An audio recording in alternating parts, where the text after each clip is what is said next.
Enfin, on a eu tellement peur au moment de l'ouverture du score par les Portugais. Lui, L'équipe, j'espère que vous allez bien. Enfin, pour la première fois depuis longtemps, les Marseillais peuvent apprécier leur journée de lendemain d'un match de Ligue des Champions. La malédiction est brisée et l'Olympique de Marseille prend ses 3 premiers points dans la compétition. Rien que pour cet événement, je voulais dédier une vidéo entière. Il y a pas mal de choses à dire en attendant le tour du Paris Saint-Germain ce soir contre Benfica. D'ailleurs, pour les intéressés en termes de pronos, c'est le moment. Via BetClick, pour le rappel, vous avez en plus la possibilité de débuter avec 100 € sur le premier pari avec le code LEXCITY. Et au passage, pour la victoire de l'OM, vous êtes obligé de lâcher votre meilleur pouce bleu. Plus sérieusement les amis, merci à tous ceux qui le feront. Vous êtes les boss, ça bouge pas.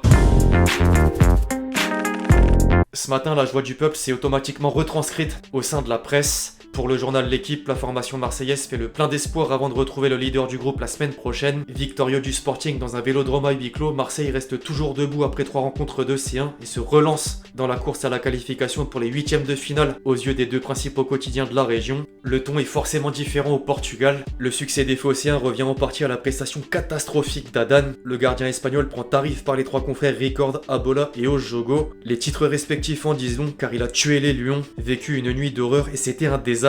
Un joueur peut catégoriquement changer le cours d'un match. Après, bon, si l'OM l'a emporté, c'est aussi grâce à l'envie de certains éléments, plus que d'autres, d'aller chercher un résultat. L'un des hommes forts en premier lieu se nomme évidemment Amin Harit. Il a profité de la mise sur le banc de Payet et de Gerson pour commencer titulaire. Un choix du coach payant à la fois pour le but qui donne l'avantage à son équipe sur un centre parfait de Klose, en étant passeur décisif sur coup de pied arrêté, puis plus globalement présent dans tous les bons coups. Il a pris les meilleures notes dans les colonnes de la Provence et de la Marseillaise, et c'est mérité. Par contre, j'ai pas compris pourquoi est-ce qu'il y a un manque de respect entre guillemets envers Mbemba parfois. Il a affiché un match de patron. Le défenseur congolais vient vraiment apporter de la sérénité dans la défense. L'expérience acquise à Porto s'est ressentie et il a en plus été récompensé par un but. Des attaquants n'ont même pas sa lucidité d'hier. Alors Balerdi pouvait intégrer ma liste, juste il fait pas partie de méthode pour la simple et unique raison du mauvais marquage sur Trincao, auteur du but de l'ouverture du score après une percée en solo. Sans oublier Alexis Sanchez. Son but de renard des surfaces à la Benzema apparaît comme un déclic. Il est l'initiateur de la rébellion marseillaise collective. En parallèle, à titre individuel, le Chilien a multiplié les phases de pressing et les appels. Le seul bémol justement, c'est qu'il est pas souvent servi dans les meilleures conditions. Pour les flops, on est sur un 3 en 1, j'étais obligé concrètement. Adan avait plutôt bien commencé avec un arrêt décisif à la 5e minute, seulement ensuite, l'ancien portier du Real plombe les siens. C'est le terme, d'une part sur le dégagement du pied provoquant le but de l'égalisation, et d'une autre au moment de l'expulsion suite à une sortie hors de sa surface pour toucher le ballon avec ses mains. Je sais pas ce qu'il lui a appris, du coup certains journaux l'ont même pas noté par respect, à l'image de l'équipe. Bon, le remplaçant a pas vécu sa meilleure soirée non plus, notamment sur le corner et la tête de Balerdi qui a sauté plus haut que lui avant d'envoyer la balle au fond des filets. Peut-être dû à la pression, c'est même sûr. L'élément déclencheur, c'est bel et bien la boulette d'Adan. Néanmoins, un autre fait de jeu méritait sa mention, et en particulier le tir repoussé de Paul Lopez à 1-0 qui a juste empêché l'adversaire de faire le break, laissant une chance à ses coéquipiers d'inverser la tendance rapidement. Opportunité saisie.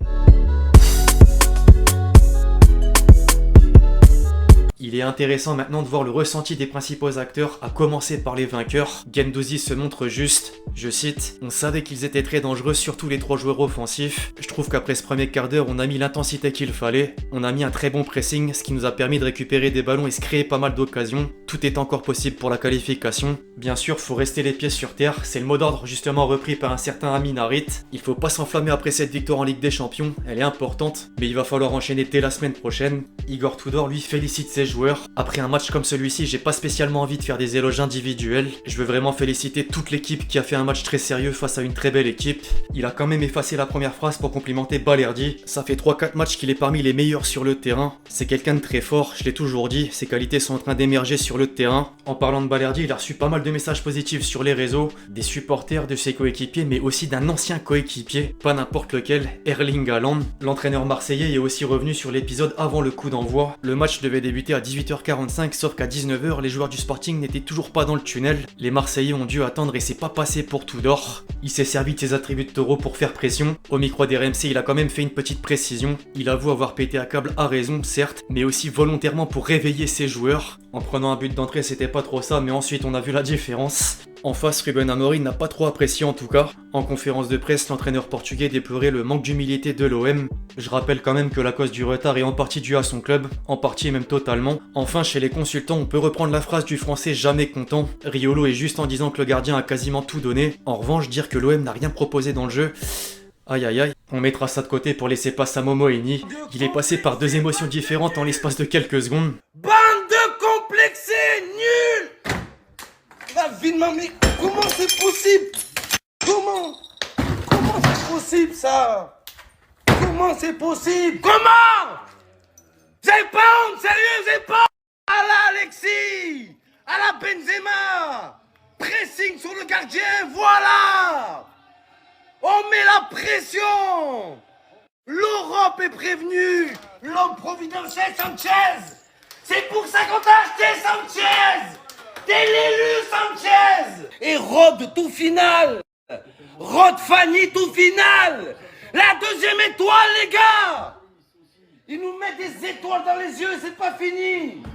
Oh la démonstration les gars. Ça c'est la marque des plus grands. En plus d'avoir du talent, ces joueurs, ils ont du mental. Ils viennent de nous le prouver, les gars. La peur a changé de camp.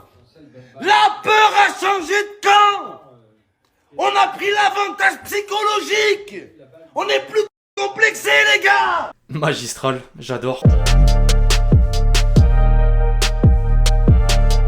Avant de clôturer la vidéo, c'est le moment de faire un tour sur Twitter. Les bookmakers étaient en très grande forme. Le début de match de Trincao, la clim après seulement 1 minute de jeu. Les Marseillais à la première, les Marseillais à la 15e. Le fameux supporter suisse durant l'Euro. Adan est le seul supporter de l'OM à avoir été autorisé à entrer dans le stade. Pas mal du tout celle-ci. Après la presse portugaise, le réseau à l'Oiseau Bleu s'est chargé de lui. Adan ce soir, comment tu peux faire 40 fautes sur 40 au code de la route? Le gardien du Sporting qui s'enfuit du Vélodrome avec l'argent donné par Marseille.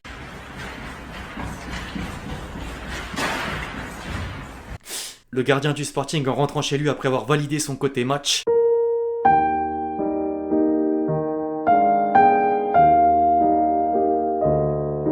Dans la position d'un roi. Coup dur pour l'OM avec la suspension d'Adan pour le prochain match mercredi prochain. C'est vrai qu'il va être suspendu du coup. Le centre de Klose, le tweet un peu trop osé mais supprimé. Jonathan Klose, il y a 4 ans, il vendait des panini poulet curry à Rouen et il va finir par être titulaire en équipe de France pour la prochaine Coupe du Monde. Son destin est incroyable, réel. Balerdi, depuis qu'il a été sorti à la 28e minute par Tudor, il est bon. Et c'est pas anodin, le clin d'œil à l'Olympique lyonnais. Igor Tudor ne doit plus jamais mettre le costume. En Ligue des Champions, Ronaldo a les mèches blondes, Tudor a le jogging. Bref, l'équipe c'est tout pour cette vidéo où on revenait sur cette victoire de l'Olympique de Marseille en réception du Sporting. J'espère que vous l'avez kiffé, je compte sur vous si c'est le cas pour lâcher votre meilleur pouce levé. Donnez-moi votre avis dans les commentaires, tant sur le match que sur la vidéo. D'ici là, on se retrouve très vite sur la chaîne pour de nouvelles vidéos. C'était LexG. Ciao ciao.